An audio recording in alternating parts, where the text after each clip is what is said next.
大家好，我係羊毛派。今日我帶大家探討下呢一個問題：點樣可以長生不老呢？相信有玩過黑神話悟空嘅同志都知道咧，裏面嘅神仙打交啊，都係為咗爭奪生存嘅權利，同埋為咗4個字長生不老。咁啊，呢隻 game 咧前一輪都比較 hit 咧，咁啊衍生出嚟一個猴學嘅概念啊。咁我喺度諗呢，究竟猴學呢可唔可以喺現實生活中 apply 到去我哋嘅日常生活入邊呢？嗱，冇玩過嘅朋友都唔緊要嘅，起碼睇完呢集視頻呢，你就會獲得一種3分鐘入睡嘅基本能力啊。畢竟瞓個好覺同埋瞓得冧呢係非常之重要嘅。喺黑神話悟空入邊有一種安身法呢，即係喺雪地裏邊畫一個圈嗰種，其實喺現實世界入邊呢係存在嘅。喺呢一集呢，我哋就會引入一種叫做冰之呼吸嘅暖身法 （Wim Hof Breathing）。佢可以喺凍嘅時候呢嚟提升你嘅體溫，保持你嘅體溫，亦都可以喺空氣中獲取接近無限嘅能量，提升你嘅身心健康。我係羊毛派，專門為大家搜集各類型嘅資訊，幫你追科技、睇趨勢、解謎團。咁我哋嘅身體呢，點解咁容易攰呢？係因為我哋有一個誤區啊，就係我哋成日強調運動嘅作用。其實係仲可以通過飲食啦、冥想啦、斷食啦呢啲咁嘅方式咧嚟達到我哋嘅身體嘅平衡嘅。我哋甚至忽略咗呼吸，呼吸係可以作為一種運動同埋養生嘅方式嚟嘅。現代人嘅生活方式同節奏同我哋嘅祖先嘅生存模式係有好大嘅區別。我哋嘅基因呢，經過咗數千年嘅進化呢，本身我哋嘅代碼入邊呢已經 hard code 咗應對各種挑戰嘅能力。但係現代嘅生活就太順風順水啦。你試諗下，我哋嘅祖先係 hunter-gatherer， 每日都會面臨住飢餓、寒冷同埋惡劣嘅天氣。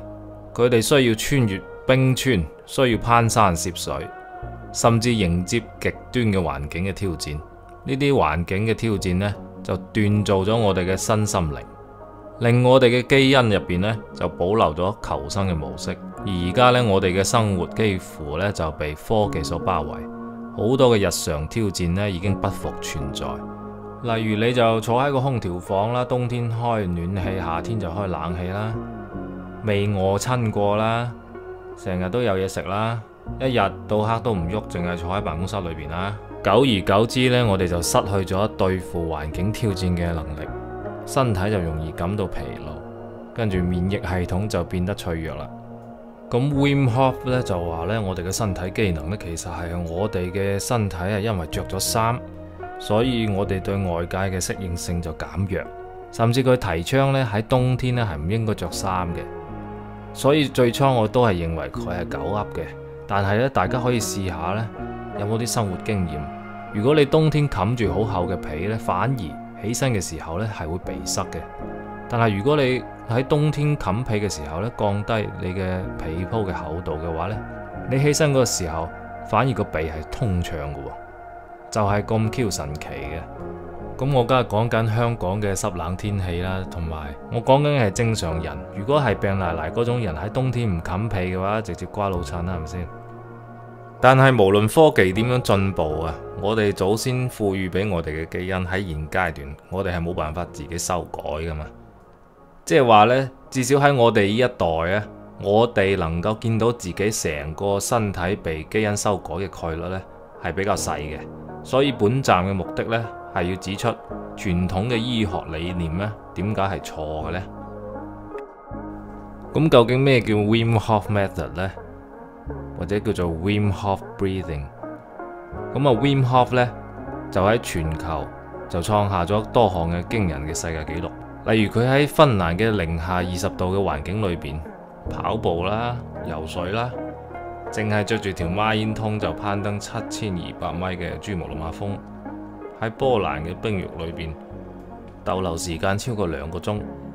目前為止佢一共刷新咗26項吉尼斯嘅世界紀錄。呢啲紀錄就包括咗用赤腳喺北極圈裏邊參加全馬嘅賽事啦，同埋喺冰水裏邊浸泡超過人類紀錄以嚟最長嘅時間。呢個電腦充分展現咗我哋人類嘅人體潛能嘅極限啦。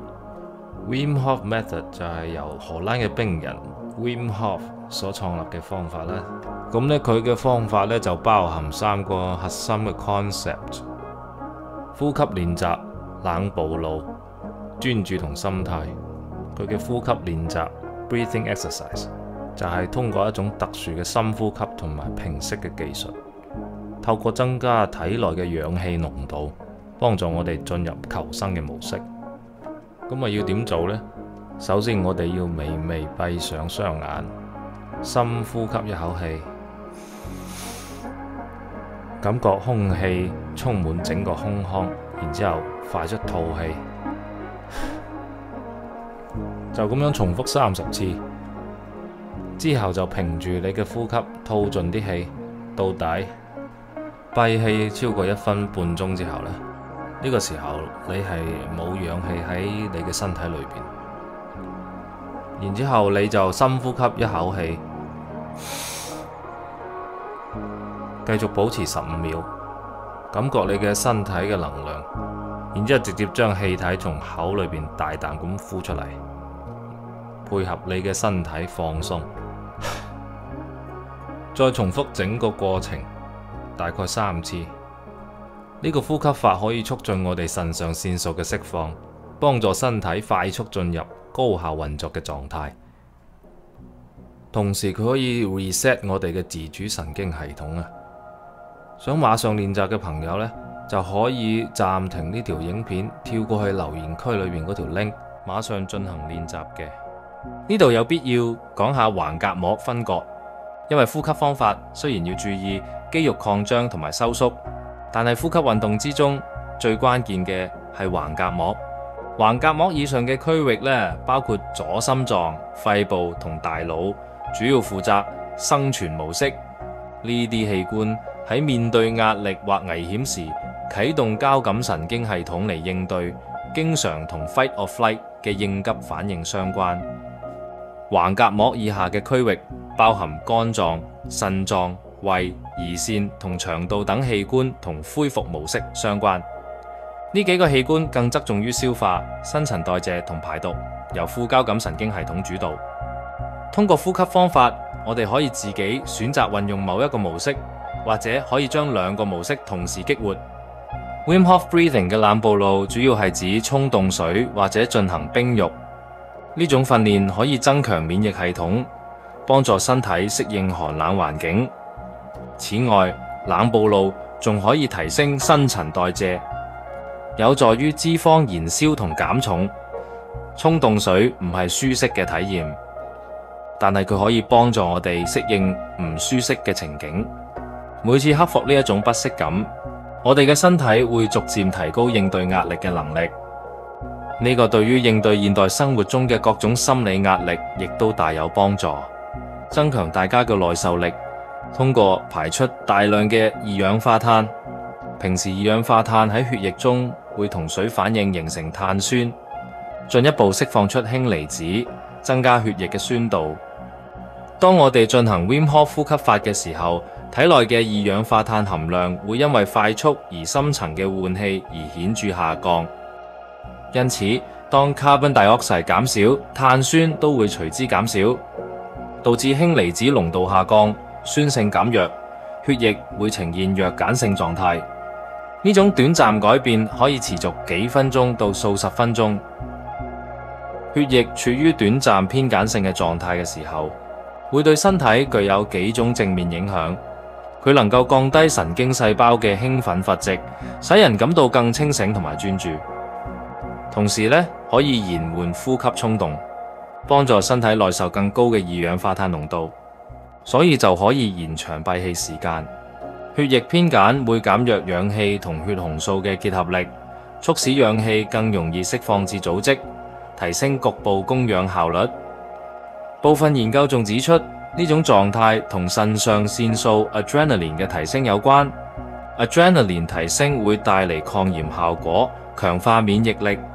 仲有呢，由於某啲細菌與病毒偏好酸性環境，偏鹼嘅條件亦都可能暫時降低佢哋嘅活性。對身體有一定嘅保護作用。關於 mindset， 我要畫下重點。其實所有嘅病都係心病，所有嘅療愈都係自我療愈。All illness is born in the mind. All healing is self-healing. 如果我哋唔病，連身體發炎都可以對抗，咁我哋理論上我哋就係不死族。Wim Hof 講嘅專注與意志，就係講做呼吸練習嘅時候嘅 mindset。佢嘅 mindset 都係非常強調佢嘅意志力。作為一位咁佛系嘅 YouTuber， 我就講下我自己係做呼吸練習嘅心態。佛教中有提到嘅兩支箭比喻 ，two arrows metaphor。人之所以為人，世界上係有兩支箭，一支係外部環境對我哋射擊，象徵外在嘅苦難與挑戰；另一支係向內射向我哋自己，指嘅係內心嘅掙扎與反應。呢種講法提醒我哋，雖然外在困境不可避免，但內心嘅反應先至係決定痛苦深淺嘅關鍵。第二支箭係自己可以選擇嘅。Wim Hof 呢條癲佬喺心態方面可以 inspire 我嘅係肢體感知同自我對話，培養對身體反應嘅覺察與主動調節能力，所謂嘅 body-mind connection。根據身心一致論 embodied cognition， 就算你係假笑，都會刺激大腦釋放多巴胺同埋血清素，進而令你感覺更愉悅。咁我依家就推薦大家睇 Breathe with Sandy 呢個頻道。佢主要係玩印度 Kundalini， 好多視頻佢呼氣嘅時候可以選擇微笑呼氣，使大腦知道身體而家嘅狀態係 very good 嘅。我推薦一條片俾你哋，叫 Breathing Routine to Help Fall Asleep。覺得入睡困難嘅話，瞓覺之前播一下，千祈唔好再食安眠藥糟質自己啦，大佬。練習咗呢條 Guided Meditation 影片，仲快瞓過食安眠藥。但係我想講深層一啲，時間同空間究竟有冇邊界？我有一個去過西藏嘅高僧朋友，佢喺上山閉關修煉咗幾個月。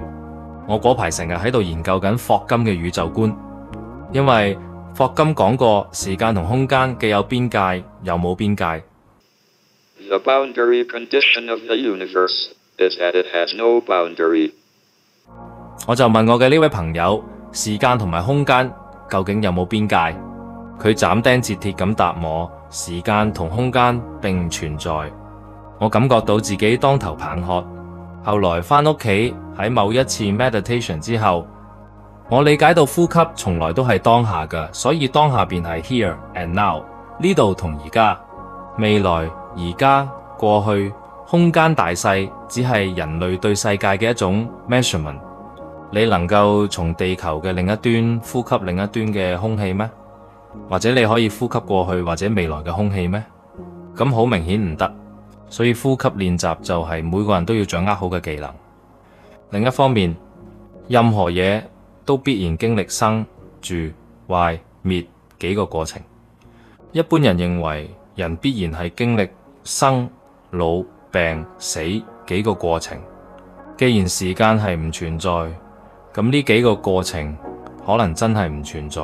David Sinclair 喺佢嘅暢銷書 Lifespan。Why we age and why we don't have to。佢認為我哋之所以會變老，唔係因為基因本身損壞，而係細胞喺讀取基因嘅過程中，尤其喺表觀遺傳調控，逐漸丟失咗原本應該有嘅資訊。進而提到 mortality is not inevitable in life， 死亡並不終將發生呢一個觀點，我就提出覺知就係一種避免資訊丟失嘅方法。只要喺遺傳、表觀遺傳、生存層面唔丟失資訊嘅話，咁我哋就係不死族。我哋嘅存在僅僅係因為我哋覺知自己嘅存在。我覺得應該唔係我思故我在，係我覺故我在。但因為時間同空間並唔真實存在，所以要獲得長生不老嘅關鍵點就係你要面對唔真實存在嘅外部同內部。雖然你並唔能夠逃離當下，但係因為當下 here and now 係不存在，所以 here and now 等於 none。正因為當下係 none，表明呢一種 none 嘅無限性。活喺呢個無限嘅當下，要有覺知嘅力量，一切都係覺知遊戲。我建議大家做呼吸練習嘅時候，要強調覺知嘅力量，感覺你每一塊肌肉，每一個毛孔嘅呼吸。至於要點樣去實操，就要靠大家去參透啦。鍾意呢類型視頻嘅朋友，請俾個 like 同 subscribe， 將我嘅資訊分享出去。需要前往祖國嘅朋友，記得買咗我哋嘅 VPN 先好去。我哋提供大流量、全平台、不限速嘅 VPN 服務，需要嘅朋友敬請打開下面留言區嘅網址。知識有價，多謝大家收睇。